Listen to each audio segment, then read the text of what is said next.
Mulher conta o dia que sofreu um acidente com sua família. E nesse acidente, ela perdeu sua filha de 2 anos e meio e o seu marido. Mas ela conta algo sobrenatural que aconteceu no meio de tudo isso. Assista comigo esse testemunho tremendo do começo até o fim. O acidente aconteceu logo após a segunda batida. Eu logo tirei meu cinto e saí do carro. Foi a primeira reação que eu tive, foi no automático. E eu abaixei e olhei pro Felipe, pra ver se o Felipe estava dentro do carro. E ele estava preso, ele estava com o rosto virado pro outro lado, né? Preso no volante, caído no volante. Eu não vi o rosto dele. E eu fui pra trás do carro. E eu olhei pro carro. Eu vi o estrago do acidente. Não existia mais porta-mala, não existia mais nada ali. Não dava pra reconhecer o carro. E nesse momento me aconteceu 2 movimentos interiores, né? Que é importante eu citar pra vocês. Que foi a fuga, né? Que o primeiro impulso meu foi assim: não, isso não pode estar acontecendo. Eu quero estar chegando em casa, a gente podia estar chegando em casa e eu queria começar a imaginar nós em casa, porque a gente estava muito perto. Então estava começando a brotar dentro de mim um desespero. E na hora me deu o clique do ensino que o Ítalo faz, né? Que eu acompanho o Ítalo há muito tempo. E o Ítalo falava: se coloca na sua realidade, esteja na sua realidade. E na hora me veio aquilo. E eu me coloquei na minha realidade. Falei assim: não, tá bom. Isso aconteceu, e agora vamos ver o que eu vou fazer. Aí foi quando eu corri pra dentro do carro, né? E olhei lá as crianças. O banco de trás, né, que é assim, ele tava assim. A parte que menos abaixou foi a do João Bento, que tava atrás de mim, porque a cadeirinha dele era de costas, né, diferente da cadeirinha das meninas. Então, assim, a cadeirinha dele deu uma boa segurada ali. Mas a Catarina era que mais tava esmagadinha, e a Maria Clara, ela tava também bem curvada pra frente também. Então eu olhei aquela cena e bem na hora que eu cheguei ali, a Maria Clara, ela tava acordando, ela tava desmaiada, ela tava retornando. E eu peguei e chamei o Felipe, né? Eu tava naquele momento desesperada, porque eu vi a situação que tava os meus filhos, né?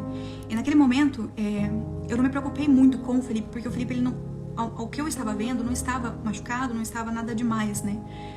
E minha preocupação era as crianças, e principalmente a Maria Clara e a Catarina, que estavam numa situação muito ruim.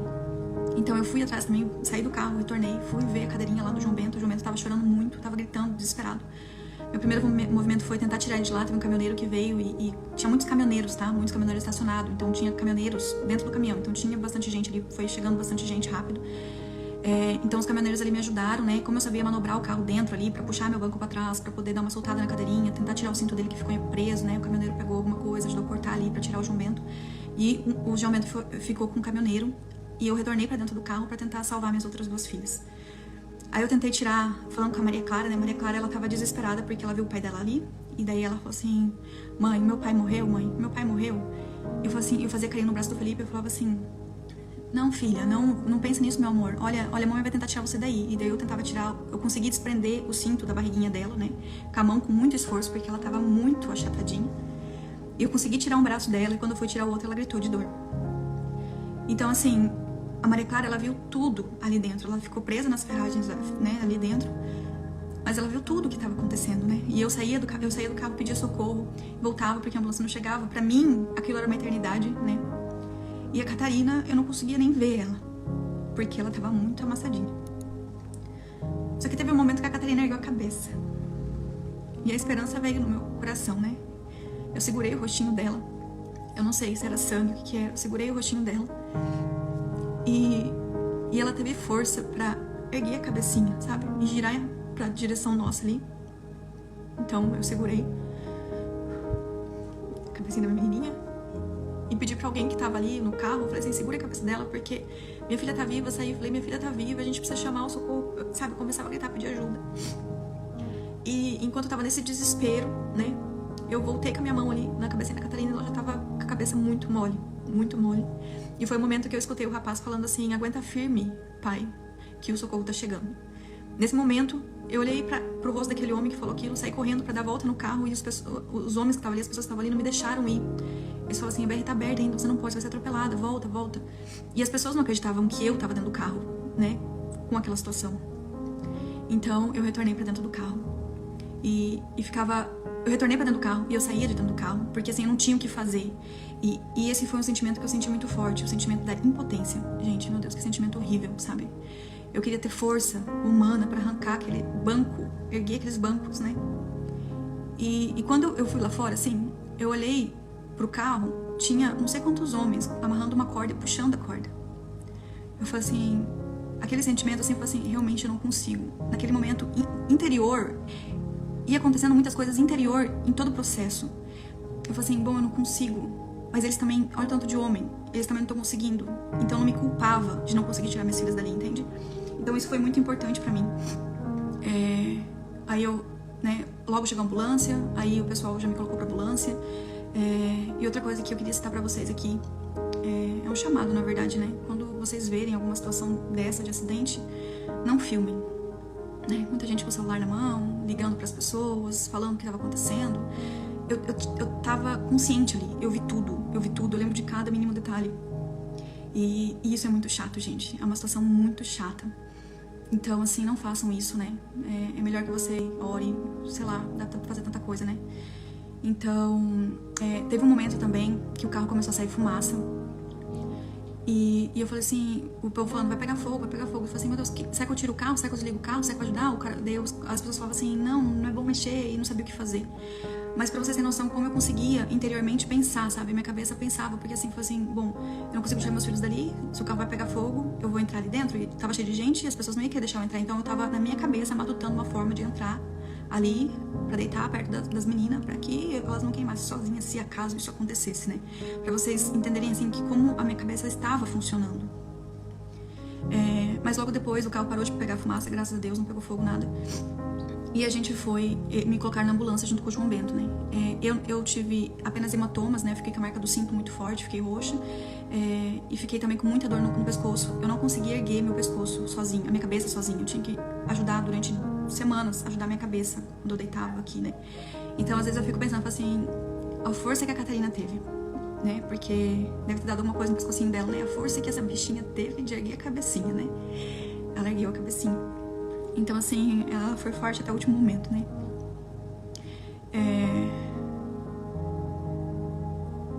Aí chegou a ambulância, e eu fui pra ambulância, e me deixaram lá dentro, né? Me colocaram no oxigênio pra respirar um pouco, porque eu tava começando a ficar tonta.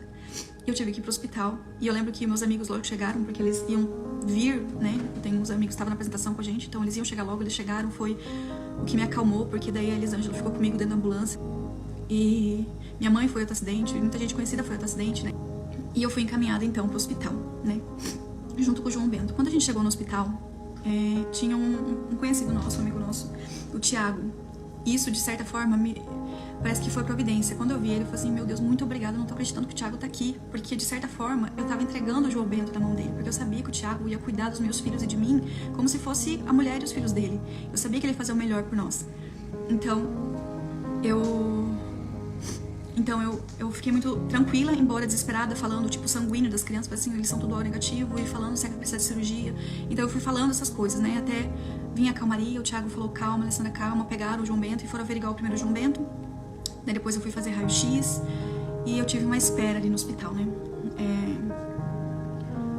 Então a gente teve que esperar um bom tempo. Um bom tempo não sei quanto tempo, gente, eu não tenho noção de tempo que passou ali no hospital.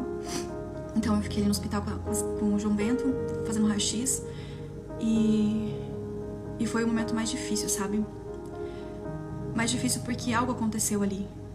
Já não existia mais aquela mulher pedindo socorro, agitada.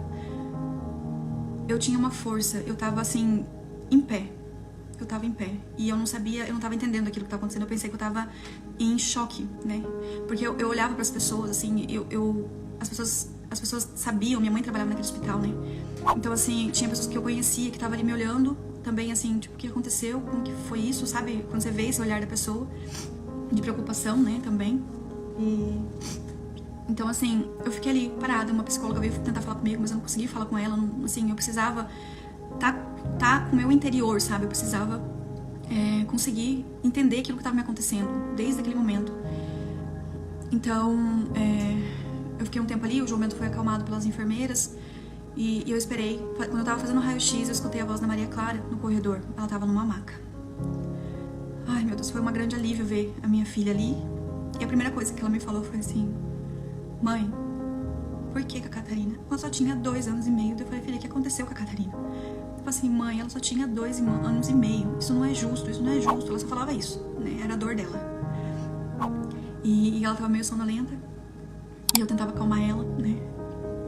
E ela foi pro raio-x. Aí eu sentei no corredor pra esperar ela fazer o raio-x. E o Dr. Thiago tava parado ali na parede. E eu não aguentava mais esperar, né? Esperar pra saber o que tinha acontecido com eles. Porque eu tinha esperança ainda, né? Eu tinha esperança. Tanto que no raio-x, o cara do raio-x foi chamado pra ir pro centro cirúrgico. Naquele momento me veio um frio na espinha. Eu falei assim, meu Deus, alguém tá ali. Alguém foi pro centro cirúrgico. Me veio um alívio, assim, uma coisa, sabe? Interior, assim. E eu sentei ali com mais esperança por ter escutado aquilo. O Dr. Thiago tava ali do lado, fazendo, Dr. Thiago, tem notícia dele? O Dr. Thiago falou, não. Eu sabia que ele tinha, né? E eu falei, doutor, por favor, eu não aguento mais esperar. E eu falei assim, a Catarina, sobreviveu? Ele só balançou a cabeça com uma negativa. Eu falei, o Felipe. Ele só balançou a cabeça. E eu falei, nem o Felipe. E ele só balançou a cabeça. Ele falou, ele apertou meu ombro e falou, você precisa ser forte. E eu tava ali diante da minha filha fazendo um raio-x, né? Que eu também não sabia o que tinha acontecido com ela. Eu não sabia se ela ia precisar de cirurgia, se ela tava com hemorragia interna. Eu não sabia de nada. Então, assim, eu tinha esse medo com ela. Então, a minha preocupação voltou-se toda pra ela, sabe? E também a minha mãe, né? Minha mãe foi lá pro acidente porque eu liguei pra ela tava desesperada. Então, assim, eu foquei muito naqueles que eu amava. Eu tava muito preocupada com a minha filha, muito preocupada com a minha mãe, com minhas irmãs. Então, assim, nesse momento eu saí de mim, sabe? Eu não conseguia olhar pra minha dor. É claro que eu não conseguia entender tudo. Eu pensava que eu estava em estado de choque. Hoje eu sei o que aconteceu. Mas eu pensava que estava em estado de choque, né? Mas eu tava ali firme e forte. Eu não estava desesperada, eu estava em pé, eu estava raciocinando. A cada pensamento que queria vir me tomar, me trazendo uma tristeza, me trazendo algum tipo de desespero, porque vem, sem a gente querer vem. E eu imediatamente já batia com esse pensamento e tentava, assim, usar a razão mesmo, sabe? Naquele momento ali de grande luta interior. Então, ali no hospital, eu contei pra minha mãe que os dois tinham morrido, né? E minha mãe saiu de lá de dentro. Aí eu fui pro quartinho lá que eles me deixaram, um quartinho no pronto-socorro com as crianças. E eu escutava uns gritos lá fora. E eu não tinha o que fazer, eu rezava por eles que estavam lá fora sofrendo, né? Porque eu queria estar com eles, eu queria poder abraçar eles lá fora. E eu não podia fazer nada por eles, a impotência de novo, sabe? De saber que alguém tá sofrendo e não poder fazer nada. E ao mesmo tempo esperar a Maria Clara ali, o Dr. Thiago conversar comigo um pouco sobre a Maria Clara e ficar mais tranquila. A Maria Clara dormiu ali, né? Eu tive que falar pra ela que o pai dela morreu. Falei ali no hospital mesmo, o Dr. Thiago tava junto. Eu usei pra falar pra ela a história do bom ladrão, né? Que Jesus disse, hoje mesmo estará comigo no paraíso. E o pai dela que tanto amava, né? A Cristo, o Felipe. O Felipe foi um homem de muita fé. Ele foi o meu maior exemplo aqui de amor a Deus, né? Então, assim, eu levei a falar sobre o óbito do pai dela diante da fé, né? Claro que ela chorou, ela, né, era muito pra cabecinha dela, mas ela aceitou, ela recebeu aquilo. Foi algo que não foi, assim, muito ruim no coração dela, sabe? Ela conseguiu, de acordo com de levar dessa forma, ajudou ela de alguma forma. O Dr. Thiago lá também estava junto, ele também se emocionou, ele ficou ali do lado da Maria Clara ali, fazendo carinho na cabeça dela.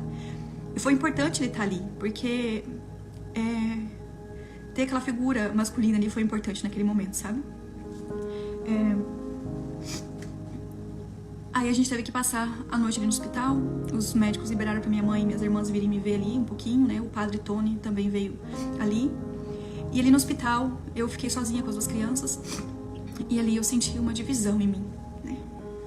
Metade da minha família estava morta e metade estava diante do meu olhar. E eu sei que espiritualmente o corpo deles, né, tava lá, assim, eram meus corpos preciosos. Eu queria poder ter segurado a minha menininha, né? Ela tava lá no necrotério, gelado, frio, escuro. Mas ela também não estava sozinha, né? O corpo do pai dela tava lá.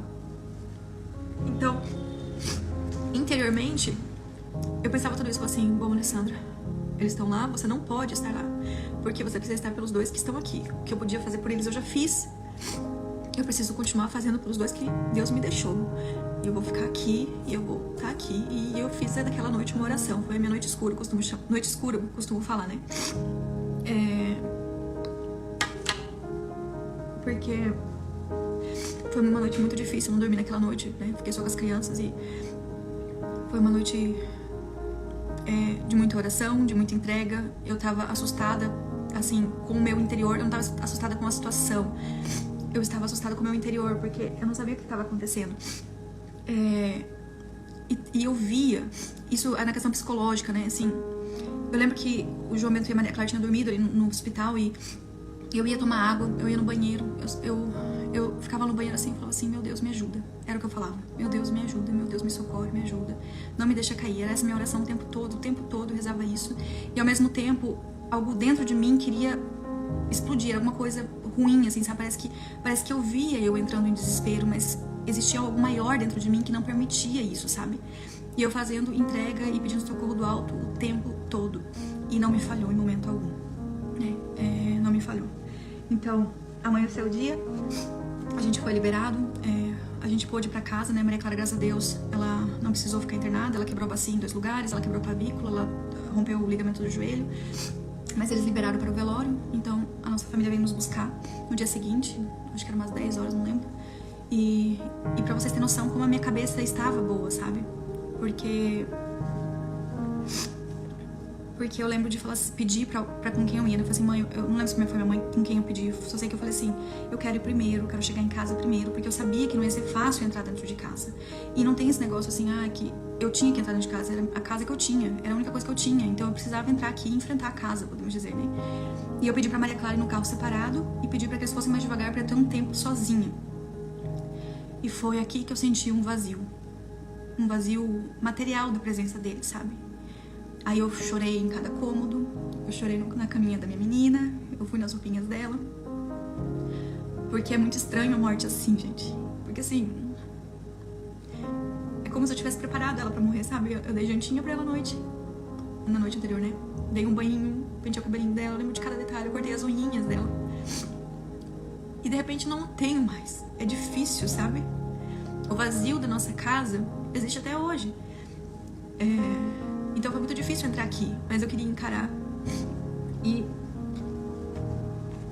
o corpo deles foi liberado de noite, de tardezinha. Eu lembro que a gente tava indo pro cemitério, né? E é bom frisar aqui que na tarde eu chorei, mas não foi um choro de desespero, foi um choro, sabe? Um choro que eu precisava dar. Aquilo aliviou, a Maria Clara daí entrou dentro de casa, eu já comecei a arrumar as coisas pra ela, pra organizar, pra melhor deitar ela ali. E já comecei a servir ali nesse sentido, sabe? De cuidar da minha filha, cuidar do jumento, né? Tinha bastante gente em casa, não tava sozinha, bastante gente ajudando, cuidando, enfim. Então a gente passou aquela tarde toda aqui em casa, esperando o corpo deles pra ser liberado, que demorou muito. Esse negócio... A gente foi pro cemitério, a Maria Clara foi também, e ficou numa salinha lá. A Maria Clara não quis ver o pai dela, a irmã dela, eu não forcei também. E a gente foi pra lá. E o caixão deles não tinha chego ainda, né? Eu queria ver meu sogro. Eu abracei meu sogro. Mas eu queria ver meu sogro. Quando eu cheguei lá, eu falei assim, cadê o Patrício? Cadê o Patrício? Eu queria ver meu sogro de uma forma como se ele fosse tirar de mim aquela dor. Mas na hora que eu abracei ele, não saiu nada, sabe? Não saiu a dor, não saiu nada. E ele tava dolorido. O olhar dele tava dolorido. O olhar da minha sogra, sabe? Não entendendo nada daquilo também, né? Não foi tirado só de mim, foi tirado de muitos, né? O Felipe era uma pessoa muito querida também. A gente era uma família muito unida. Somos uma família muito unida. Então não era só eu que estava sofrendo, eram todos. Então eu consegui observar tudo isso, né? E a gente foi lá pra dentro na sala onde ia ser o velório. A gente ficou lá. Tá, se cair começa outro que a gente volta com... Beleza.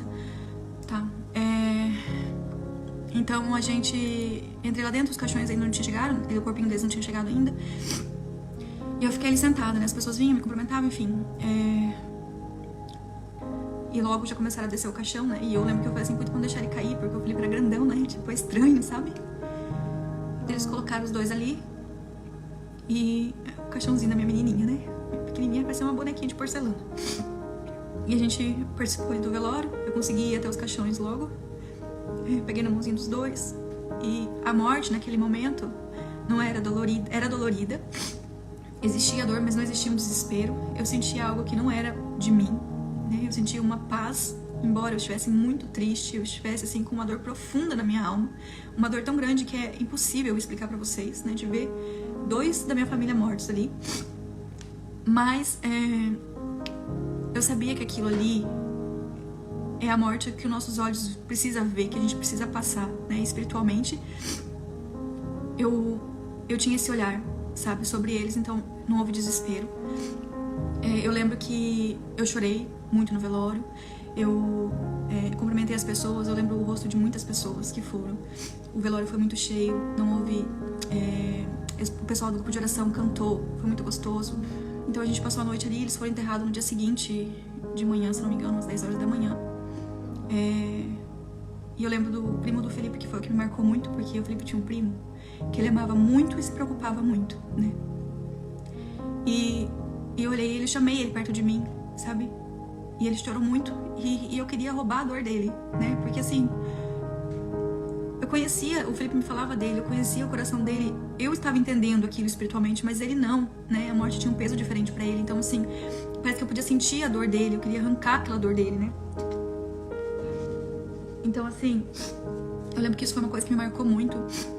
E daí no dia seguinte, né, a gente passou a noite ali, foi assim, tranquilo, né? Como um velório, né? Foi tranquilo assim, na medida do possível, com música, gostoso, foi assim, foi muito bom. Aí a gente foi enterrar as minhas alegrias, né? E eles foram enterrados longe, lá no final do cemitério, né? Então eu tive que andar um bom tanto. E nesse caminho eu tava com medo porque eu não conseguia comer nada, né? Eu me esforçava pra tomar Gatorade e água, mas o meu corpo, o meu espírito tava forte, algo dentro de mim tava forte, mas a minha carne tava fraca, sabe? E eu tinha medo de não conseguir enterrar eles. Eu queria ir até o final, eu tinha medo de não conseguir. E eu fui, então, alguém foi me segurando, a gente foi caminhando. Quando eu vi aquele longo caminho, né, que me falaram que ia ser lá no final, eu falei assim, isso aqui é a minha via, né? Eu fui e graças a Deus, os dois foram colocados junto, né? Eles foram enterrados junto, o Felipe com o caixão embaixo, o Catarina com o caixão em cima. E naquele momento eu me ajoelhei, né? Colocaram os caixãozinhos deles, eu me ajoelhei. E naquele meu interior, ajoelhada, eu me ajoelhei pra entregar eles. Eu falei pra Deus no meu interior, eu falei assim, Deus, eu te entrego eles. O Senhor me deu, o Senhor os levou, mas não me solta. Que o Senhor me sustente, né? Eu fiz uma oração maior, sabe? E eu fiz uma entrega total. E eu percebi ali, eu tive a consciência ali de que enterrar eles não seria o mais difícil. O mais difícil seria o depois, né? Então houve o enterro e a gente foi pra casa. E realmente, depois começou o que é difícil, né? O vazio e lidar com todas as dificuldades que a morte traz, né? Situações burocráticas, situações de ter uma filha em cadeira de rodas, que a Maria Clara não andou durante 40 dias. Ela tinha dor, então toda essa preocupação. Eu estava com muita dor física também, mas eu não falava. Então, assim, foi muito difícil esse processo, né? Pós, assim, a morte deles. E o que era a minha rotina, gente, né? Depois da morte deles aqui em casa. Aqui sempre teve minha mãe, minhas irmãs, minhas tias, né? Eu não tava sozinha, eu tive uma rede de apoio muito grande. Eu não sei o que seria de mim se não tivesse. Então, eu nunca estava sozinha, mas eu acordava logo cedo, né? Já ia direto pro banho, eu podia acordar, que tinha alguém que tava cuidando sempre do João Bento, porque o João Bento, ele tava chorando demais, ele ficou muito assustado com o acidente, então o João Bento, ele ficou extremamente chorão. Mas eu queria dormir com ele mesmo assim durante a noite, então assim, muitas vezes não conseguia dormir bem. Então eu acordava logo cedo, ia pro banheiro tomar um banho, e lá eu fazia minha oração, entregava o meu dia pra Deus, assim, Senhor, não me solte. Chorava, se precisava chorar ali no banho, secava o rosto e saía dali, entende? Saía dali pra cuidar da minha filha, pra fazer alguma coisa. Tinha gente que tava aqui na casa, mas tava ali pra receber as visitas, muita gente vinha. Então eu tava assim, sabe, fortalecida. É uma força que é inexplicável, uma coisa que não é minha. E eu estar daquela forma não era mérito meu, mas de Cristo, porque assim, gente, não era força minha. Eu saber lidar com toda aquela situação, por mim só, eu não conseguiria, entende? A ação... Era Deus vivo do meu lado me segurando, sabe? Eu só não tinha olhos pra ver Ele, sabe? Mas era Deus que me sustentava mesmo, não tem explicação. E esse foi mais um testemunho. Irmãos, antes de eu estar reagindo a esse vídeo, eu quero deixar uma palavra que se encontra aqui no livro de Isaías, capítulo 57. O texto vai falar sobre a morte de um justo. O texto diz: perece o justo, e não há quem considere isso em seu coração, e os homens compassivos são retirados, sem que alguém considere que o justo é levado antes do mal. Recentemente, irmãos, esta semana, né? Não sou muito de falar da minha vida pessoal, né, em meus vídeos, mas eu achei interessante e importante falar isso aqui, que eu vou falar nesse vídeo para vocês. Essa semana perdi um amigo, um irmão em Cristo Jesus, e ele faleceu também de um acidente que aconteceu junto com a sua família, com suas 2 filhas e com a sua esposa.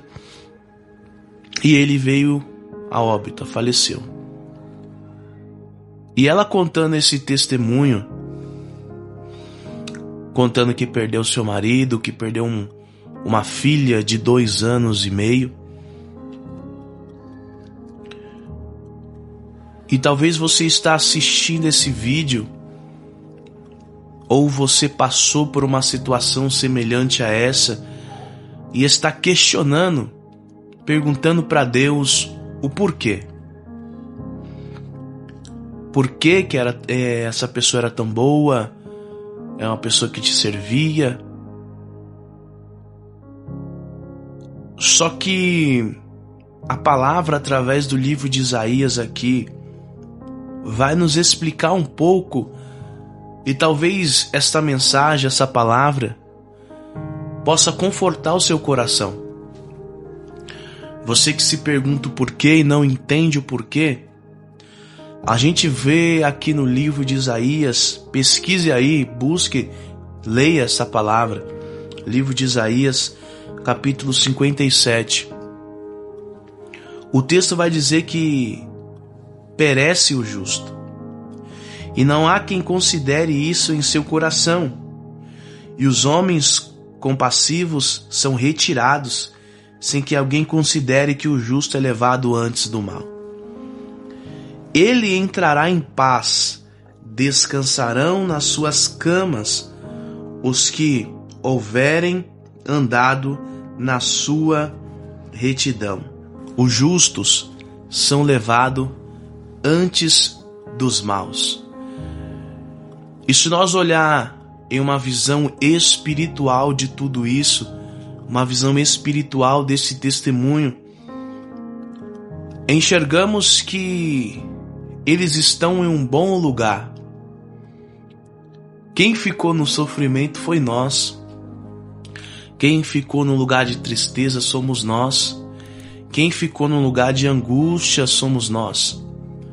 Porque naquele lugar aonde o meu amigo foi, aonde a família dela foi, é um lugar que não existe tristeza, não existe dor, não existe mais enfermidade. É um gozo, é uma alegria eterna. Então, irmãos, é difícil, mas temos que olhar numa visão que eles estão em um bom lugar. E a caminhada aqui na terra para nós continua. O percurso para nós continua.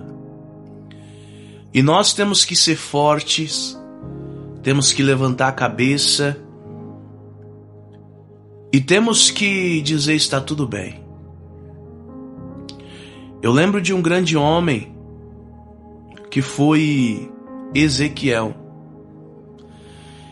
Ezequiel, num período de escravidão na Babilônia, um período muito difícil que o povo de Israel estava vivendo, a palavra diz que a esposa dele morre. E ele não tem tempo de luto, pois o Senhor manda ele levar a palavra.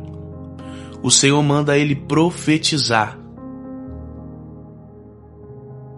Então, irmãos, uma coisa que nos faz permanecer caminhando é continuar levando a palavra. Então continua buscando a Deus, continua levando a palavra, continua fazendo o teu chamado, porque eu falo para vocês, se a gente para, irmãos, é difícil voltar. Se a gente parar, é difícil a gente voltar. Então que nós permaneça caminhando. Tá doendo? Mas permaneça caminhando. Tá sofrendo? Mas permaneça caminhando. E entenda, eles estão em um bom lugar. Nós, como ser humano, chega dias que nós questionamos. Eu entendo que tem pessoas que não questionam, mas se pergunta, porque quer entender o porquê. E a palavra, através desse vídeo, nos esclareceu. Então, se aprofunda nesse texto, se aprofunda nesses versículos, se aprofunda na palavra de Deus e entenda que a vontade do Senhor ela é boa, perfeita e agradável para as nossas vidas. Amém? Que Deus abençoe sua vida poderosamente. Saia nesse vídeo alegre no Senhor. Alegre. Não saia triste não, mas saia alegre, porque o Senhor é bom e a vontade dele é soberana sobre a nossa vida. Porque se o Senhor fizer, ele é Deus. Se ele não fizer, ele continua sendo Deus. Assim como ela disse, Deus deu, Deus tirou. Mas bendito seja, assim como disse Jó, o nome do Senhor. Jó perdeu todos os seus filhos. Jó perdeu tudo que tinha. Mas Jó se rasgou e se lançou, dizendo, nu eu vim e nu voltarei. Toda a glória seja dada ao nosso Deus, irmãos. Embora seja dias que não é fácil, né? Não vou ser hipócrita e não vou dizer que é simples. Não é simples. Mas o nosso coração tem que estar sempre curvado à vontade do Senhor. Amém? Que Deus abençoe sua vida poderosamente. Fica na paz e até o próximo vídeo.